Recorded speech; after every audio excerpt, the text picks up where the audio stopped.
Hey guys, welcome back to part 2 of regripping your 245A handlebar. This is for my most recent rebuild and restoration. Here's the power head now that it's all reassembled. I showed you guys this earlier. It was completely in pieces, and now she's back together. Recoil is put together. Everything is good to go with this. We're just doing some of the finishing touches. We got the clutch cover done. We also got the fan cover done. We got the ID plate back on. All that. So here's the old wrap. This is obviously a later model wrap. It's a lot thicker. This is what was on them from the mid-70s up until they were not being made anymore. And this here is our new wrap, which we are going to emulate the dipped look. Just in the last video, I showed you guys how we get it to this point, how we shine it up, clean it, and get the new grip on there. Now I'm going to show you how to cut it and how I match the dipped look. So, got some oil on the table there. So, first thing I do is I've always got these very small rubber bands. These are crucial for, you know, getting your cut to look exactly like it would have. Also, you need a tape measure and a really sharp blade. All right, actually I'm going to take this out and just use it by hand.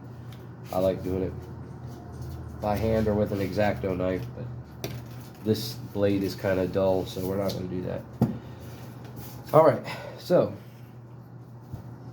first thing you're going to do, guys, is you're going to get a tape measure or a ruler, whatever you got, and you're going to mark 8 inches. You're going to hold your handlebar up like this on the table, okay, and you're going to measure 8 inches from the table up onto here, okay. Once you find your 8-inch mark, you're going to put a little mark on there, mark it like you would with a pencil or the blade or whatever, and we're going to put the rubber band there.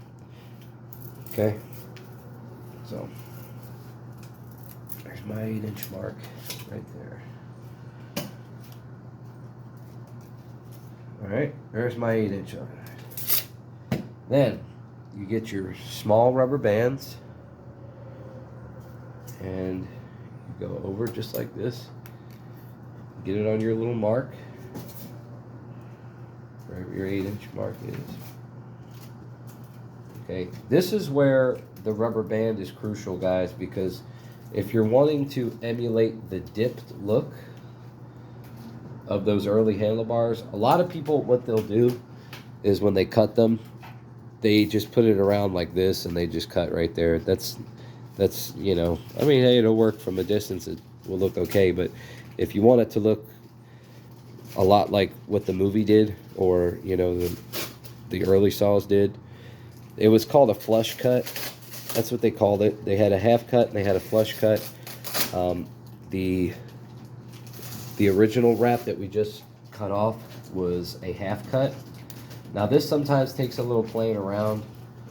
You gotta get it right around your 8-inch mark right here. And you want it to go straight across. So if you're looking at it like this, you want that rubber band to go straight across this way. You don't want it going this way around the handlebar. You want it going just like this on both sides. This is how you're going to emulate that.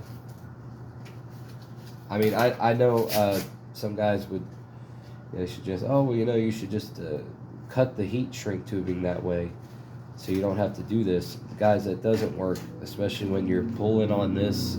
You know, you'll get the ending right, but this is how the ends look at the end of it. You know, you're not gonna, you can't do that. So I just push it up with my finger as needs, you know, and we want to get that flush cut looking as authentic as possible. Pull this down a little bit here, push this end up.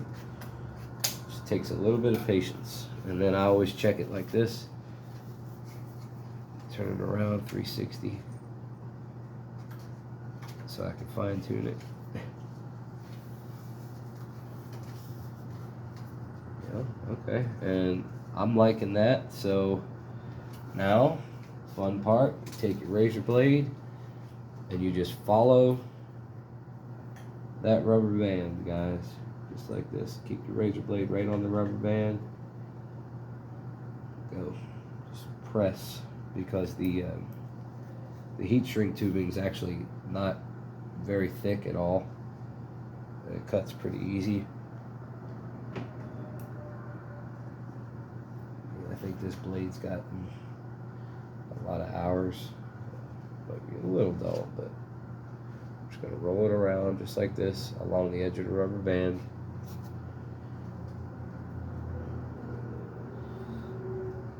Alright, boom, that side's done. Pull the rubber band off.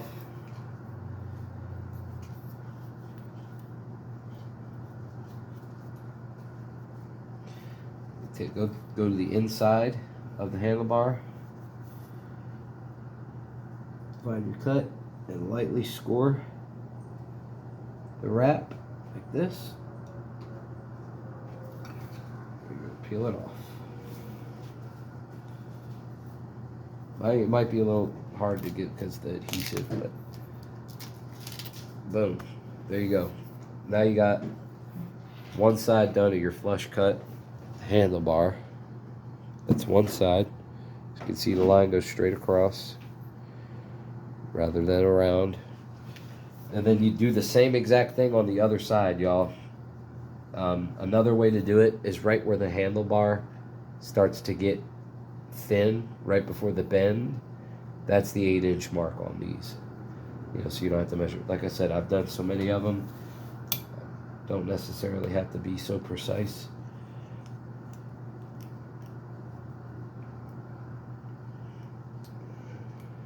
This one's a little easier. You still kind of want a bit of an angle on there to emulate the dip,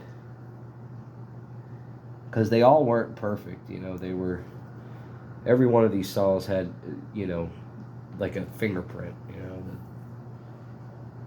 the runs on the actual plastic dip they used, or whatever it was that they actually used. Yeah, also too, when they did these, when they created these handlebars, the dipped ones, they did put adhesive on them first. They dipped them in adhesive and then into the plastic or rubber that they used. And the reason I know that is because I've taken the dipped handlebars. I've had a few of them where I've removed the grip, and you can only peel it up right at the edges. About that much of it you can peel up, and the rest of it's completely adhered. You know, so I had to like shave it off like I was shaving a carrot or something, you know. But yeah, so let's see. I did that one by eye. Just let's see where I'm at. Yeah, I'm right below 8 inches on that one. Damn close. Slide it up a tiny bit with my finger.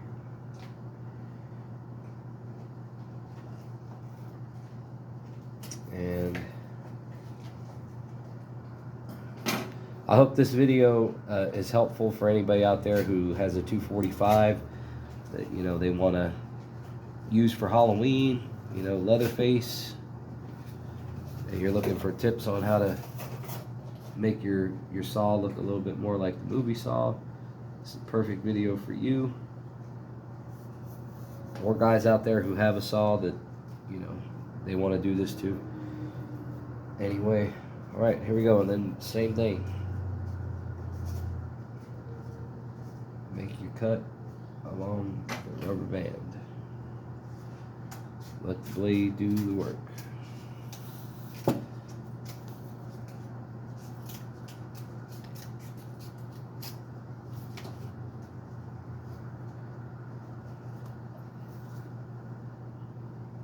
Okay.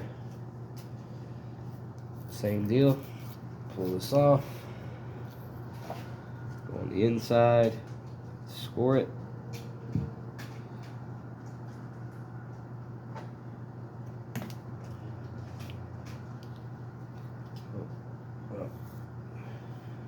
All the way through down here. So.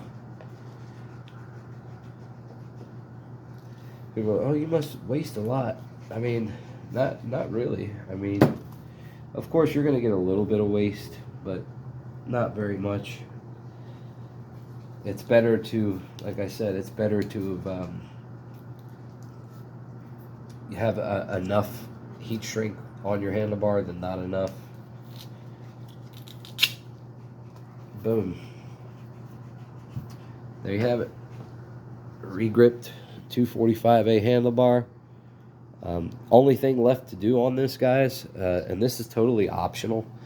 I do this just to get it as accurate as possible. If you take clear coat enamel, heat resistant clear coat enamel, and you spray it over this, it'll give it the shine that they had, and you're done. Obviously I don't really have time to spray it and then let it dry and show you guys, but you've seen them. But yeah, that's how you regrip the handlebars to match the early model 245s. The 306As are the same exact way. The early ones, they were dipped, flush cut, straight across. I hope you guys enjoyed these two videos, and keep an eye out for this saw. I'm hoping to have this thing listed and on eBay and sent to somebody who really wants it and doesn't have one, or maybe somebody who collects them, or somebody who wants it just in time for Halloween. Thanks for watching. Everybody have a good day.